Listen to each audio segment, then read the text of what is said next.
2024 का लोकसभा चुनाव तो अभी सबने देख ही लिया, लेकिन अब लोकसभा के अंदर भी चुनाव है।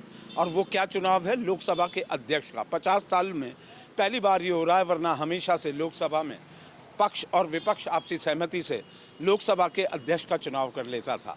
लेकिन इस बार विपक्ष ने भाजपा को 400 पार के पारे के पीछे धकेल दिया, तो अब लोकसभा में भी एक द्वंद्व शुरू हो गया है।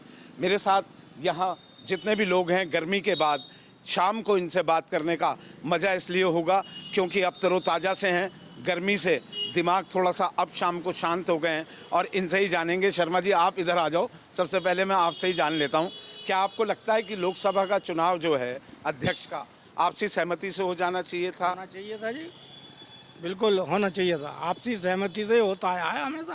अच्छा, होना चाहिए था। विपक्ष तो ये कह रहा था हमें आप उपसभापति दे दो, उपाध्यक्ष दे दो, हम आपके अध्यक्ष को समर्थन कर देंगे। क्या विपक्ष की मांग आपको सही लगती है? बिल्कुल सही है विपक्ष की, ये तो संवैधानिक दायित्व है। ये ऐसा हुआ है हमेशा, कभी ऐसा थोड़ा है कि विपक्ष की गर्दन दबोच के उसे चुप बैठा दिया जाए। अबे भैया, जब तुम विपक्ष में रहे हो तो हमेशा तुम्हें मिला है उपसभापति का पद, तो आज अगर विपक्ष मांग रहा है तो गलती कर रहा है क्या? तो ये दे देना चाहिए बीजेपी बिल्कुल सरकार। देना चाहिए, नैतिकता के आधार पर देना चाहिए।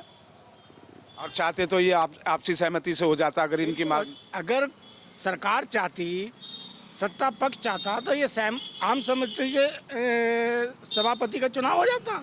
लेकिन सत्ता पक्ष आम सहमति चाहता ही नहीं। तो क्या लगता है, नंबर तो है नहीं कांग्रेस और विपक्षी के पास? कोई बात नहीं, लड़ाई लड़ेंगे, नंबर से क्या है।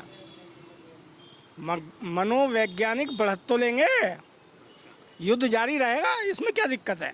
जीते हारे हार जीत तो चलती रहती है, राजनीति है ये। लड़ना जरूरी है। लड़ना जरूरी है। क्या नाम है भैया? जी उमर मोहम्मद। तुम्हें क्या लगता है कि लोकसभा अध्यक्ष का जो चुनाव, खबर से वाकिफ हो, जो लोकसभा में चल रहा है इस समय? जी, उसका चुनाव आपसी सहमति से होना चाहिए था या वोटिंग करके? अब कांग्रेस ने भी अपना खड़ा कर दिया, विपक्ष ने। सहमति से।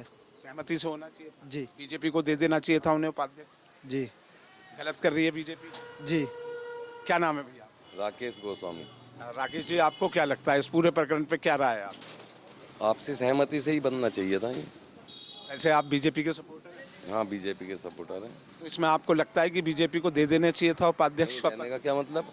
अच्छा, अभी आप कह रहे हैं ना आपसी सहमति से बना। हाँ, देने का उनका क्या मतलब है? रोल ही नहीं है उनका कोई। अच्छा, विपक्ष का कोई रोल नहीं? विपक्ष का कोई रोल ही नहीं है इसमें। अच्छा, पूर्व में जो होता आया एक परंपरा रही है, चाहे कांग्रेस की सरकार रही हो, लेकिन विपक्ष को उन्होंने दिया है उपाध्यक्ष पद का पद।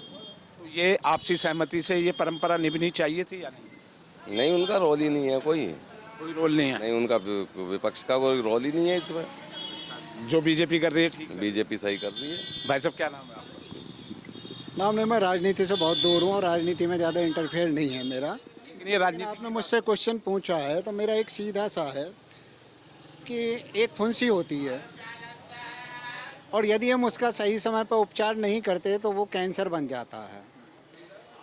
एक समय था राष्ट्रपति का चुनाव भी आपसी सहमति से होता था और मैं ये मान के चलता हूँ कि अब्दुल कलाम के विरोध में ये पद्धति वहाँ से शुरू हुई है कि अब्दुल कलाम एक बहुत अच्छे राष्ट्रपति हुए, उनके विरोध में नहीं होना चाहिए, वेल क्वालिफाइड आदमी। लेकिन ये पद्धति कहाँ से शुरू हुई? लास्ट टाइम मुर्मू भी खड़ी हुई, उनके अगेंस्ट में भी वेल नोन आदमी है। अगर जो हम गहराई में जाएंगे और समझेंगे तो ये पद्धति जहाँ से शुरू हुई है, अब ये उन्हीं को सामना करना पड़ रहा है कि एक मत से जो पहले चीज़ हुआ करती थी वो आज चीज़ नहीं हो पा रही है। इसके सूत्रधार भी वही हैं जो इसका इस समय सामना कर रहे हैं। और यदि वो ऐसा कर रहे हैं तो भाई पद्धति तो आपने ही शुरू की है ना। जो राष्ट्रपति पद हुआ करता था वो पहले आप 47 के बाद से देखें, और जब तक अब्दुल कलाम थे सब एक ही राष्ट्रपति और उसका विरोध नहीं होता था। ये इलेक्शन में एक अच्छे आदमी के साथ बुद्धिमान आदमी के सामने यदि खड़े करने की प्रवृत्ति आई तो वही आई जो आज जिस बात को रो रहे हैं। और यदि उन्हें इस बात का सामना करना पड़ रहा है तो भाई दर्द क्यों हो रहा है?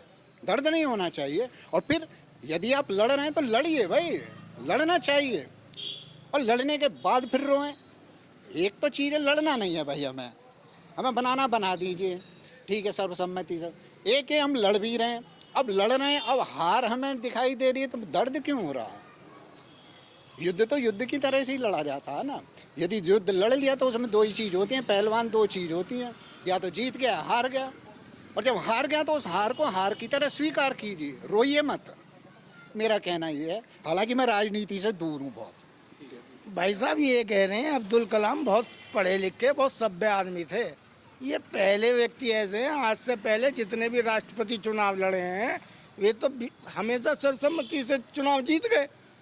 अब्दुल कलाम से पहले वे सब जो पहले बने थे इनके अनुसार वे सब अनपढ़ थे। इनका कहने का मतलब ये है। क्या नाम है साहब आपका? दिनेश अग्रवाल। हमने किसी को अनपढ़ नहीं बोला, हमने बोला पद्धति सिस्टम चेंज होने का। हमने किसी को अनपढ़ नहीं बोला। मैंने भी कहा उनसे, उन्होंने नहीं, हमने किसी को अनपढ़ नहीं बोला। कौन क्वालिफाइड है कौन नहीं है। और जहाँ तक क्वालिफाइड की बात है तो मुझे ये भी पता है कि इस देश का राष्ट्रपति 8वीं पास भी बन चुका है। मैंने उसके बारे में नहीं बोला। यदि गहराई से जाएंगे मुझे सब पता, लेकिन हमने किसी की क्वालिफिकेशन पे बात नहीं की। हमने ये कहा पद्धति कहाँ से चेंज हुई, और सिस्टम चेंज नहीं होना चाहिए। जिस सिस्टम को हम फॉलो करते आ रहे हैं उस सिस्टम को ही फॉलो करना चाहिए। हमने कहा ये सिस्टम कहाँ से बता दी। 8वीं पास, 4थी पास से तो ज़्यादा पढ़ा लिखा था। क्या नाम है साहब आपका? दिनेश अग्रवाल। दिनेश जी, आपको क्या लगता है जो संसद में चल रहा है उसमें क्या आपको लगता है कि सत्ता और विपक्ष आपसी सहमति से चुनाव हो जाना चाहिए था या कैसे? ये तो सत्ता पक्ष का ही होना चाहिए। लोकसभा अध्यक्ष, लोकसभा उपाध्यक्ष, उपाध्यक्ष भी इनके होने चाहिए, विपक्ष जब होने काम कर पाएंगे। दोनों इनके ही होने चाहिए। इनके ही होने चाहिए। क्या नाम है भैया? मेरा मनोज वर्मा है जी। मनोज जी, आपको क्या लगता है? देखो ये तो खैर भाई आज़ादी के बाद जो है सरकार तो भाजपा की भी रही है और कांग्रेस की भी रही है, और हमेशा सहमति से ही जो है चुनाव, कभी चुनाव नहीं हुआ, हमें सहमति ही बनी है इस पद पे। पहली बार जो है कांग्रेस ने जिद करके अड़ के कि नहीं ये हमारे बनेगा, एक मतलब ब्लैकमेलिंग सी हो गई ना। तो पहली बार ऐसा हो रहा है कि ब्लैकमेलिंग सी हो रही है कि जो है हमारे बनाओ स्पीकर, हमारे बनाओ स्पीकर। भाई जब आपके पास नंबर नहीं है तो आपका स्पीकर कैसे बन जाएगा? वो तो वाइस उसको कह रहे हैं, हाँ उप लोकसभा पहले तो अध्यक्ष, पहले स्पीकर के लिए कहा था ना, उपाध्यक्ष नहीं स्पीकर, डिप्टी स्पीकर प्रोटेम। हाँ उसके लिए जो है। तो अब जब भाई भाजपा इस समय पूर्ण बहुमत में है, एनडीए की सरकार है, तो एनडीए की सरकार है तो स्पीकर तो भाजपा का बनेगा। बात है डिप्टी स्पीकर की, हो सकता है जो है कांग्रेस के पास कोई ऐसा व्यक्ति ना दिखाई दे रहा हो एनडीए सरकार के लोगों को कि वो इस पद के लायक हो, इसलिए वो नहीं देना चाह रहे हो उन्हें जो है। तो फिर इलेक्शन होना चाहिए। ये चुनाव हो रहा है, चुनाव में कांग्रेस मुँह की खाएगी, जैसे अभी चुनाव में खाई है वैसे भी आगे मुँह की खाएगी जो है। क्या नाम है साहब आपका? आलोक गर्ग जी। आलोक जी, आपका क्या मानना है? इस पार्टी ने महंगाई बहुत करी जी, किसने?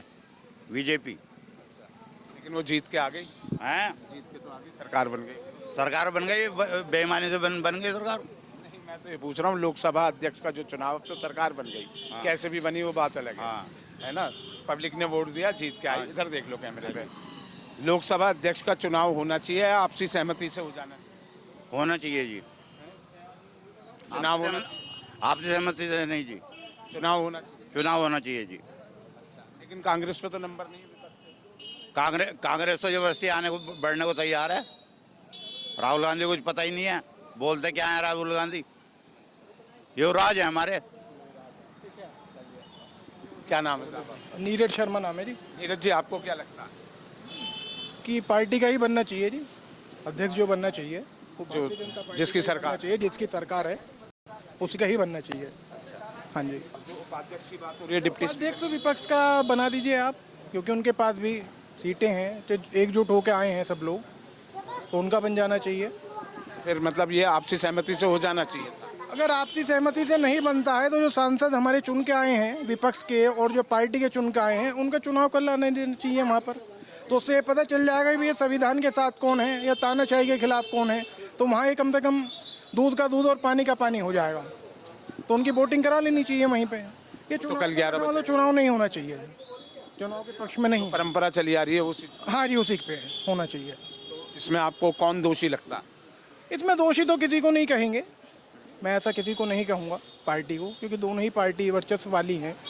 लेकिन जो भारतीय जनता पार्टी है कि वो जब चुन के आई है, ज़्यादा उनके सांसद हैं, तो उन्हें कम से कम सहमति से ही करवा देना चाहिए। बड़ा दिल दिखाना बड़ा दिल दिखाना चाहिए। कुल मिलाकर लोगों की अपनी अपनी राय हैं, लेकिन कल 11 बजे ये चुनाव भी हो जाएगा और ये भी पता लग जाएगा कि लोकसभा अध्यक्ष के चुनाव में विपक्ष कितना मजबूत है और उनको दूसरी पार्टियां कितना समर्थन करती हैं।